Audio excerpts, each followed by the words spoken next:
kebetulan banyak yang charm, ya karena memang ekosistemnya seperti itu yang mau saya kasih lihat bahwa di belakang layar emang dari talent koordinator, koordinator penonton, sampai ke penontonnya, sampai ke makeup artis, nular ke artisnya, ya emang begitu. Yang paling sulit itu adegan nangis bersama dengan Vincent juga. Di situ saya harus bisa memecah konsentrasi dan memainkan emosi maksudnya, jadi itu jauh lebih sulit.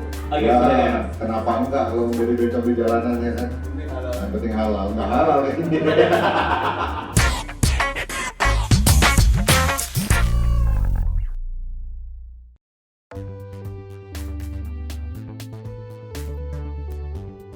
Hampir semua berkesan, setiap hari berkesan karena kita di lokasi syuting tuh kayak taman bermain kita ya, kayak playground.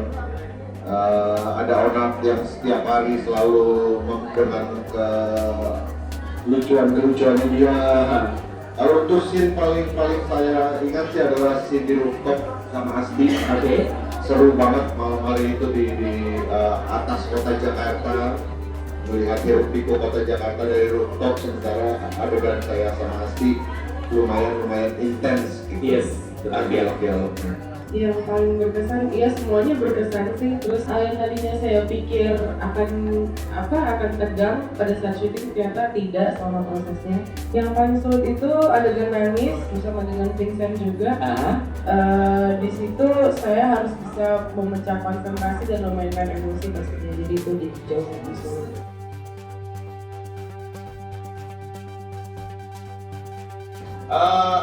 Kalau dibilang susah juga nggak susah banget, dibilang gampang juga nggak gampang banget. Tentu saja menulis cerita seperti ini tuh ada satu tingkat kesulitan tersendiri, cuma itu tantangan bukan kesulitan ya, lebih ke challenge secara kesulitan.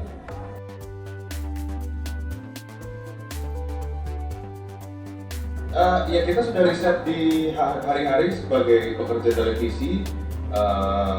Vincent Desta juga pekerja televisi, jadi itu karena dunia kita, ya nggak perlu riset lagi, kita tinggal merecall aja ingatan-ingatan kita tentang apa yang terjadi di balik layar gitu.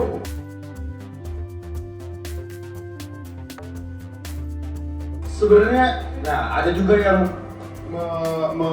membuat review di YouTube, dia menyangka bahwa kita akan mengangkat isu transgender. Tapi bukan itu sebenarnya, kita justru pengen highlight ke dunia di televisi itu seperti apa di balik televisi. Dan kalau memang kebetulan banyak yang charm, ya karena memang ekosistemnya seperti itu yang mau saya kasih lihat bahwa di belakang layar emang dari talent koordinator, koordinator penonton, sampai ke penontonnya, sampai ke makeup artis, nular ke artisnya, ya emang begitu. Jadi bukan itu yang mau kita tonjolkan. Nah tapi dibalik itu semua, ternyata bahwa kenapa? Pertanyaannya adalah kenapa sih ekosistemnya seperti itu? Ada satu anggapan bahwa kalau begitu tuh jadi seru gitu. Jadi kalau nggak begitu nggak laku. Makanya cowok-cowok yang mau tampil ke dunia televisi atau mau tampil seakan-akan harus seperti itu gitu. Nah itu sih yang pengen kita tampilkan dengan ada pergulatan emosi dari dalam si Anugrah bahwa saya mau tampil tapi nggak kayak gini, sementara tuntutannya harus kayak gini. Itu di dunia televisi itu yang mau saya angkat.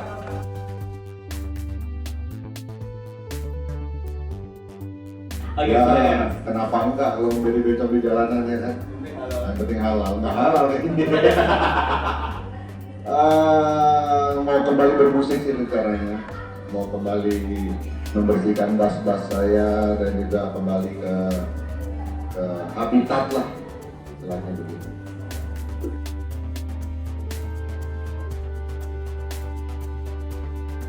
Yang bisa membalance antara hiburan dan juga edukasi kali ya. Bahwa televisi itu, saya dulu pernah dibilang, lo kalau punya program, bikin program yang mendidik dong.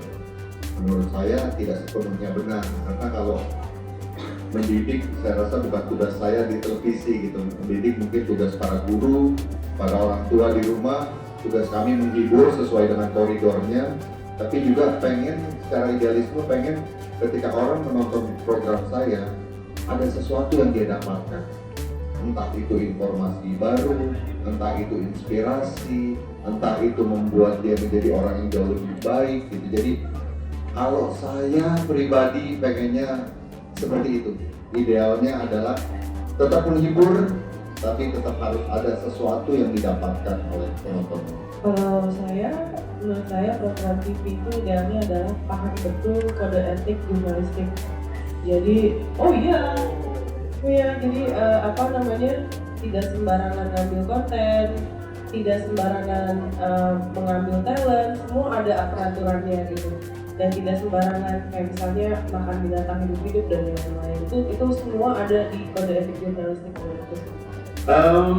Mungkin bisa susah ya kalau dibilang katakan ya kondisi ideal untuk televisi seperti apa. Kalau kita berkaca ke luar negeri misalnya nggak bisa juga karena demografi penontonnya beda dengan kita gitu. Di sini kita lebih suka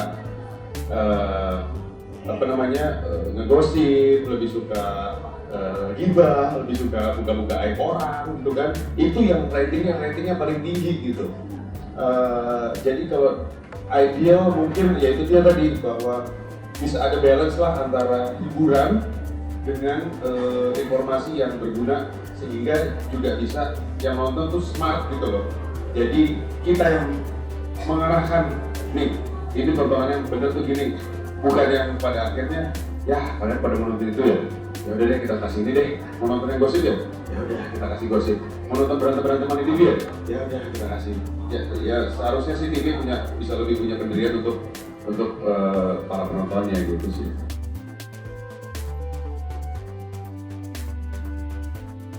Kalau dari target saya sebagai penulis nanti mungkin bisa ditambahin Vincent, karena Vincent kan yang inisiator awalnya untuk bikin film ini bersama Desta. Kalau target saya sebagai penulis tidak ngejar komersialitas, karena saya lihat ini spiritnya PH-nya baru. Pretty Boys Pictures ini ada Vincent dan Desta yang kurang lebih kita visi misinya sama, bercandaannya sama, frekuensinya sama. Ditambah lagi dengan Tompi juga frekuensinya sama gitu.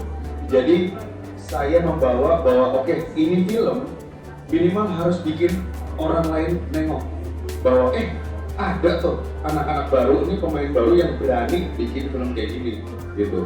Pemain-pemain lama nih, anak-anak lama nih, ibaratnya ada satu anak lama ya kalau misalnya di sekolah gitu, anak-anak lama dengan berkuasanya dengan AHY, ada anak baru petantang mententeng, tapi kita menunjukkan kualitas gitu. Itu sih harapan kita. Jadi kita nggak mengacu ke angka, kita nggak mengacu ke sekian juta penonton, itu urusannya investor ya, tapi minimal kita nunjukin bahwa ada film yang bisa dibuat seperti ini dan berhasil gitu.